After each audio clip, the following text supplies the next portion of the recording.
For more, we can now speak to Laura Blumenfeld, Middle East analyst at Johns Hopkins University. Laura, thank you for joining us. Israel's been able to hit Hezbollah hard in Lebanon, leading up to this ceasefire deal. Where will Prime Minister Netanyahu turn his focus now? Well, I think that first of all, he feels like he's reestablished his deterrence, which was the most important thing after October 7th. It was not so much an issue of not being strong, it was an issue of not being smart, right? It was an intelligence failure. And the victory, what he considers a victory now in Lebanon, was an intelligence coup, the way that he was able to decapitate the leadership of Hezbollah and also have the pager attack, the beepers, and then really strike at 70% of their arsenal has now been decimated in Lebanon. Now he can say he can focus on his number one priority, which has always been Iran. He's been saying that for decades, whether that's striking at the proxies, perhaps in Iraq, or even the Houthis, and then finishing the job, as President Trump instructed him to do, down in Gaza, finishing off Hamas.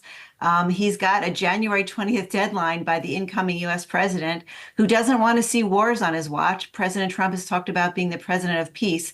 He wants to grow the peace. So between now and January 20th, which is the inauguration date, we'd like to shrink the wars, according to the United States. And within that period, President Joe Biden is saying he'll try and push afresh for a ceasefire in Gaza. How likely is that to succeed? As you mentioned, with Netanyahu now being emboldened by what he's been able to achieve in Lebanon. Well, here's what's fascinating. There isn't a lot of overlap on anything domestically, certainly between Biden and Trump.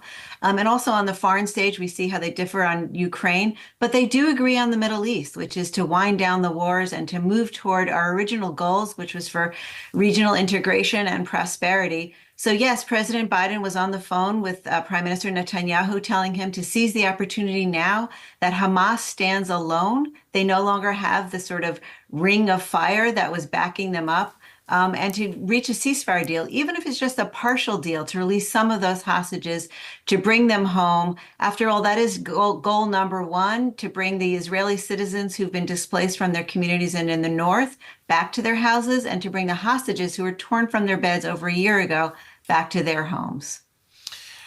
Back to Lebanon, this ceasefire deal there ends, as you mentioned, just around the time Donald Trump will be back in the White House. What will this mean for Lebanon? Well, I think that for Lebanon, it's an opportunity, right? It's a period of great uncertainty, but there is an opportunity to reassert their sovereignty. I mean, for years now, they've been pretty much occupied by Iran, by Hezbollah, which is a foreign militia that's been in their midst and has seized a lot of control, not only militarily, but also politically.